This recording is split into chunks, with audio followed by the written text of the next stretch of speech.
Hello students, today we are going to start another chapter from your book, that is chapter number 8, A Midsummer Night's Dream.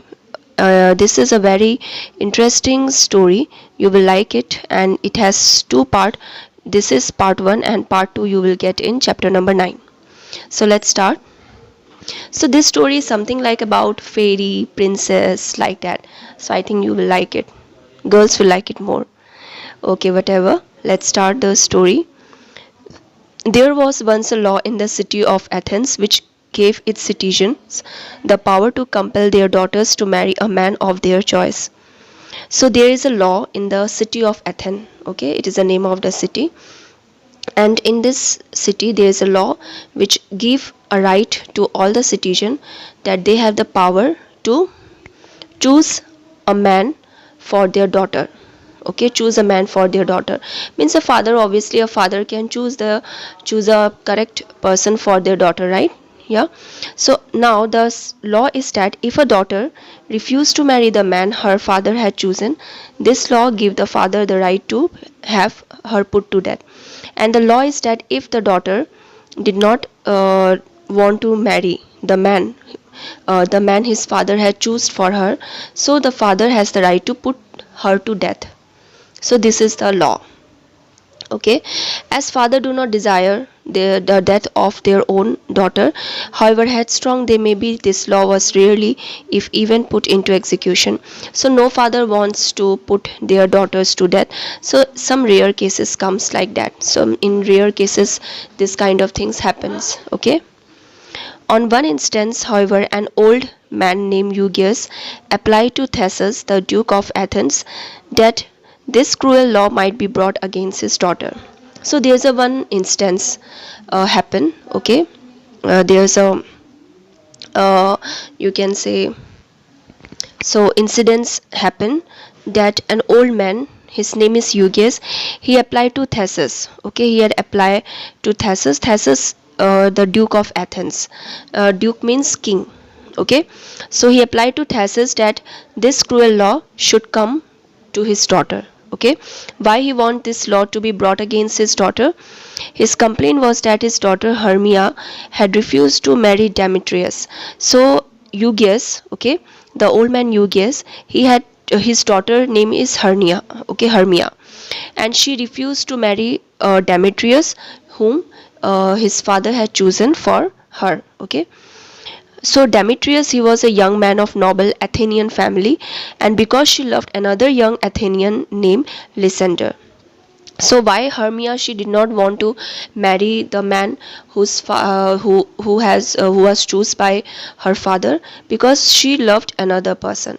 Okay, so Demetrius was the person who was chosen for her by her father, and he was a young man from a noble Athenian family, but she loved another Athenian named Lysander. Okay, so keep this in mind. Okay, that Hermia she loved Lysander.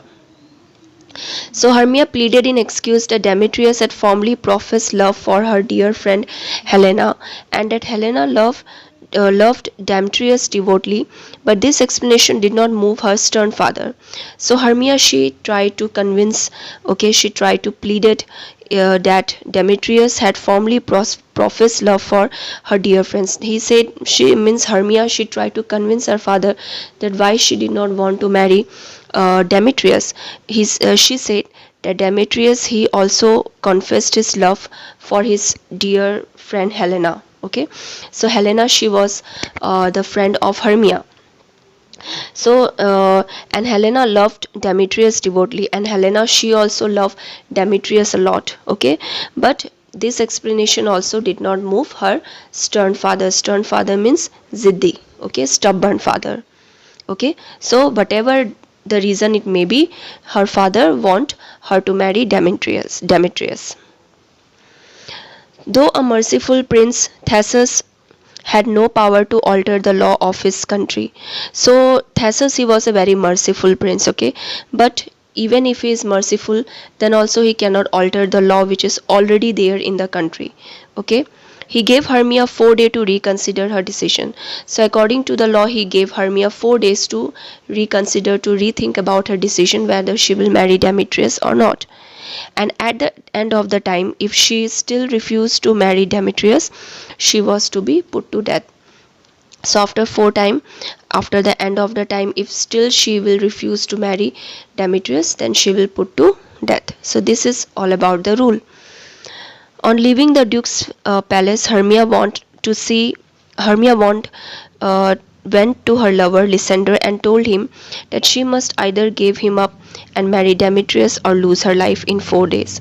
So after leaving Duke's palace, Hermia, she directly went to meet her lover Lysander, and she explained everything, that either she has to marry Demetrius or she has to lose her life after 4 days. Lysander was grief stricken at hearing these terrible words, but after a while he thought of a way to save Hermia. So when Lysander heard about this, he felt very, very sad and shocked also. And then after he was thinking to save the life of Hermia. Then Lysander had an aunt who lived some distance from Athens. And Lysander got an idea. So he thought of an aunt. Okay, Lysander has had an aunt. Okay, she lived some distance from the city of Athens. The cruel law did not extend beyond the boundary of Athens. So this law is only applicable in the city of Athens, not beyond the city of Athens. Okay, so this law is not extended beyond the boundary of Athens. And Lysander's aunt, she lived beyond the boundary of Athens. Okay, so this law doesn't affect out of the city of Athens. So Lysander proposed that he and Hermia leave that very night for his aunt's house where they would be married. So he gave an idea to Hermia that both of them, they will go to their aunt's house at the night and they will get married after that. Then he suggested that they meet in the wood a few miles outside the city where the two lovers had often met and walked. So he said that he will wait for her in the wood. It is a place which is few miles outside the city. So they will meet tonight in that place. Actually that was the place where both of them, they met and they walked. Okay, walked together. So Lysander, he called Hermia to come to that place. So after that they will move to their aunt's house. To this Hermia joyfully agreed. So after hearing this idea, Hermia also, she was very, very happy that at least she will not put to death or she will not get married to Demetrius, right? So she told no one of her plan but her friend Helena, who very foolishly resolved to go and tell this to Demetrius, though she could hope for no benefit from betraying her friend's secret. So Hermia, she had not told about this planning to anyone except Helena. And Helena, she was a very foolish girl. Okay, she told everything to Demetrius. She did not have any benefit, or she did not want to betray her friend Hermia, but she told the secret. Okay, she told her friend's secret to Demetrius for no reason. Okay. The wood in which Lysander and Hermia placed to meet, which was the favorite haunt of the fairies. Now, the place where Lysander and Hermia, they were going to meet that night, that was the favorite haunt, means favorite place of the fairies. Okay, fairies, Paria. Okay, so the Oberon, the king, and Titania, the queen of the fairies, with their train on tiny followers, held their midnight celebration in this wood. So the king of fairy, that is Oberon, and the queen of the fairies, that is Titania. Okay, and they have their tiny followers, fairies. So they are going to organize a midnight celebration in that wood, in that place where Lysander and Hermia, they are going to meet. Okay, so lately, however, the little king and queen of fairies had fallen out over a disagreement and quarreled most bitterly. So for some reason, the king and queen of the fairy, they argue with each other. Okay, they quarreled among each other, they argue with each other with most bitterly. The cause of the disagreement was a little boy whose mother had been Titania's friend. So the reason for the disagreement, or reason for the argument, okay, between the king and queen of fairies, that is Titania and Oberon, was a little boy whose mother was Titania's, that is Queen Fairy's good friend. Okay. Upon her death, the fairy queen had stolen the child from his nurse and brought him up in the wood. So what happened when Titania's friend, she died. At the time, the fairy queen, that is Titania, she stole the child, stole the little boy from its nurse and brought him to the wood, to that place. And Oberon wanted him for a page, which request Titania refused. So page means here they are given the boy as an attendant, employed as an attendant. So Oberon wanted Oberon wanted a little boy to be a attendant, okay, to be employed as an attendant, which Titania refused to allow. So because of this, both the fairy king and queen, they have come to an argument. The night on which the lovers were to meet in this wood, Titania and Oberon quarreled once again about the boy.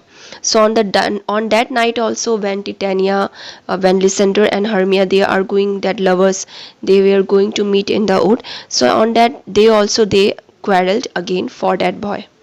Hurt by the little queen's word, Oberon decided to teach her a lesson. So maybe in the argument, or maybe in the disagreement, maybe Titania, queen of the fairy, she had said something very very harshly to the king, that is Oberon. And Oberon, he decided to teach her a lesson. He sent for Puck, a mischievous fairy who loved playing pranks upon the unsuspecting folk in the neighboring villages. So Puck, he was a very mischievous fairy, okay, very very naughty fairy, mischievous, okay, and he loved to do pranks, okay, playing pranks upon the unsuspecting folk in the neighboring village, means he liked to do pranks to all of the people, okay, all of the neighboring villages. Then Oberon said, "Go swiftly, Puck," or Oberon ordered the little merry spirit, "and fetch me the flower which is called love in idleness." So he asked Puck, he ordered Puck to go swiftly and to bring the flower, which is, the flower name is love in idleness. So what is the flower love in idleness work, or what does it do, and why does Oberon want that flower? Let's see. If the juice of that little purple flower is placed on the eyelid of those who are sleeping, they will adore the first thing they see when they awake. So this is the work done by love in idleness flower. That if the juice of that little purple flower, that is a little purple flower, if the juice of that little purple flower will place on the eyelid of those who are sleeping, then they will adore. They will adore means they will love the first thing when they will wake up and see. So some of the juice of that flower I will drop on the eyelid of my Titania when she is asleep, and the first thing she looks upon, when she opens her eyes, she will fall in love with, even though it is a lion or a bear or an ape. So what he will do with that juice, he will put the drop of the juice on the eyelid of Titania when she will sleep, and the first thing she will look upon when she will open her eyes, she will fall in love with that first thing, even it is a lion or a bear or an ape. Okay, so before I take this charm from off her sight, which I can do with the juice of another flower, I will make her give me that boy to be my page.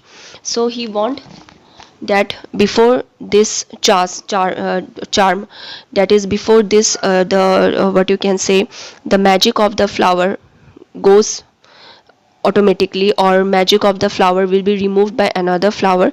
Before than that, she will agree Titania to give that boy to be his page. Page means he want that boy to be his attendant, right? So he want to agree Titania in that way. So Puck, who loved mischief, ran off to seek the flower. So Puck, as ordered by Oberon King, so he went to search the flower. While Oberon was waiting, he observed Demetrius and Helena enter the wood. So Oberon was also waiting, and he observed Demetrius and Helena. They entered that place, entered the wood. Demetrius had come seeking Hermia, and Helena had followed him. So what he saw, what was there actually, uh, who's supposed to come in that place? Lysander and Hermia. But who came first? Demetrius and Helena, because Hermia, she told to Helena about the plan, and Helena, she told to Demetrius. Yeah, because she was a very foolish girl, and Demetrius had come seeking Hermia, and Helena had also followed Demetrius. The king of fairies overheard Demetrius reject Helena with cruel words. So the king of fairy, okay, he heard Demetrius talking to talking to Helena in a very cruel word. Okay, actually here there's a love triangle now. Like Hermia, she loved Lysander. Okay, and Demetrius, he loved Hermia, and Helena, she loved Demetrius, isn't it? So there's a love triangle, right? So though hurt, Helena gently reminded him of his former love for her.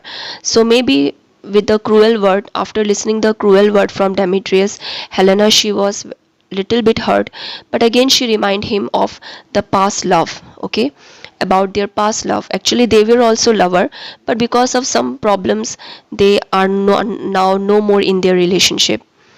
But Demetrius only spoke to her harshly and ran off, leaving Helena behind. The poor lady then ran after her unfaithful lover. So Demetrius, he only speak very harshly to her. He behaved very harshly to her and leave her off. And Helena, she is a very poor lady who always run after her unfaithful lover, that is Demetrius. Oberon felt great compassion for Helena. So Oberon, he felt very very bad for Helena, that how she was behaved by her lover, unfaithful lover. When Puck returned with the purple flower, Oberon instructed the little fellow, take a part of this flower. There's a sweet Athenian lady in the wood who is in love with a proud and scornful young man.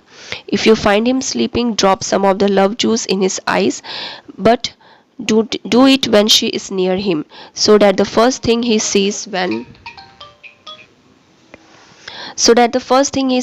he awake is the lady he had scorned. You will know the man by the Athenian cloth he wears. So as Oberon, he felt bad for Helena, so he also want to apply that love juice flower on Demetrius. Okay, so he instructed Puck that take a part of this flower, and he said that there is a sweet Athenian lady in the wood who is in love with a very proud and scornful young man, talking about whom? Demetrius. So he said that if you find Demetrius sleeping, drop some of the love juice in his eyes, but do it when Helena is near him. So the first thing he sees is the lady, that is Helena, and he will in love with her. Okay, so he said that you will know the man by the Athenian cloth he wears. Okay, so in this way he instructed to Puck. Puck promised to manage this matter while Oberon went to Titania's bower, which was by a river bank where wildflower grew. So Puck promised to manage this work, the work of Demetrius and Helena, while Oberon, he went to Titania's bower. Titania's bower means a place where she used to sleep, that is near the river bank where wildflower grew. There Titania always slept part of the night. So part of the night Titania always sleep in that bower. Okay. When the fairies had sung their queen to sleep with a lullaby, they left to perform the task she had given them. So some fairies are there, they sing lullaby for queen to make her sleep. Okay, so this was the task actually given to do to some fairies. So Oberon then softly drew near Titania and dropped some of the love juice on her eyelid. So accordingly he put the love juice on the eyelid of sleepy queen, that is Titania.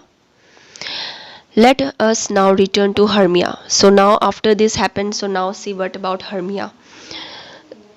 So who had left her father's house that night to avoid the death she was doomed to for refusing to marry Demetrius. When she entered the wood, she found Lysander waiting to take her to his aunt's house. So here Hermia, okay, she already left her father's house that night to avoid the death and to marry Demetrius, okay, and when she entered the wood, she found that Lysander, he was waiting for her to take her to aunt's house. So before they had crossed half the wood, Hermia was so tired that Lysander persuaded her to rest till morning. So as they crossed the half of that place, Hermia, she was feeling so tired. So Lysander said that better to take rest till morning, and tomorrow morning they will again left this place. So both of them, they lay down on the ground a little distance from her. They soon fall fall fast asleep. Okay, so in this way they sleep in that wood, in that place, one of that place.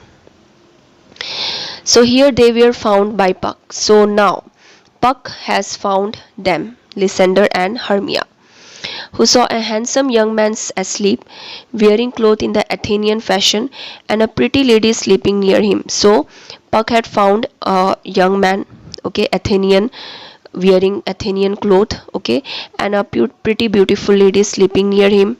He concluded that this must be the Athenian maid and her unkind lover whom Oberon had sent him to seek. So he thought Hermia and Lysander as Demetrius and Helena. Okay, that is about Puck. Okay, Puck had thought Hermia and Lysander as Demetrius and Helena. As they were alone together, he naturally assumed that she would be the first thing he would see when he awoke. So as they were alone together in that place, so Puck naturally thought that if I will put the love juice, then he will see her first, see Hermia first. So he poured some of the juice of the little purple flower in the eye of the sleeping man and left to report to Oberon. So as he was instructed by Oberon to do the work, so he had done it, okay, and then he left to Oberon to report him. As chance would have it, Helena came that way seeking Demetrius. For some time she had followed him when he left her so unkindly, but she soon fell behind and lost sight of him. So in this way Helena also, she was seeking Demetrius, she was following Demetrius, and Demetrius, he was so unkind that he left her off, right? So very soon she also lost the sight of him and she could not follow Demetrius. She was wandering about dejectedly when she arrived at the place where Lysander was sleeping. So she was wandering here and there. She also don't know the place properly. So finally she arrived at the place where Lysander was sleeping. So, not observing Hermia sleeping a short distance away, she gently shook him awake. So she did not observe Hermia. Hermia, she was sleeping little bit distance from Lysander, and she gently shook Lysander awake. Okay, and then Lysander, he opened his eyes, and the first object, now what he saw, first object was Helena. Now as Lysander eyes was filled with that love juice, so according to the love juice, the first person he will see will be in love with. So had he first seen Hermia when he awoke, the blunder Puck had committed would have been of no consequence, for he would have loved this faithful lady the more. So as Puck had did a very blunder mistake, okay, now what will happen, that Lysander will love Helena, okay, but the fairy love potion was so powerful that Lysander fell immediately in love with Helena. Thus poor Lysander was forced by the fairy charm to forget his own true Hermia and swear love to another lady. So this love potion was so effective that he forget his true love Hermia and he swear his love to another lady, that is Helena. So Lysander addressed Helena in terms of extravagant admiration and professed underlying love for her. So he was showing her underlying love for her, for Helena. Helena knew well that Lysander was in love with Hermia, and then they were solemnly engaged to marry. She was in great rage. So Helena, she know very well that Lysander, he loved Hermia a lot, okay, and they are going to get married. So after hearing such a kind of addressing love addressing words, okay, from his mouth for her, she was in great rage. Means she felt very angry when she heard him speak in this manner, for she thought that Lysander was playing a cruel joke on her. She thought that Lysander, he was playing a cruel joke on her. She reproached him for his unkindness and run away. Then she again said something very badly to him, and then she ran from that place. And Lysander followed behind her, quite forgetting his own Hermia, who was laying asleep there. So this is the first part, and the second part is again there in chapter number 9. We will go later on that. So for this, for today, this much. I hope you understood this chapter. Okay, so for this much for today.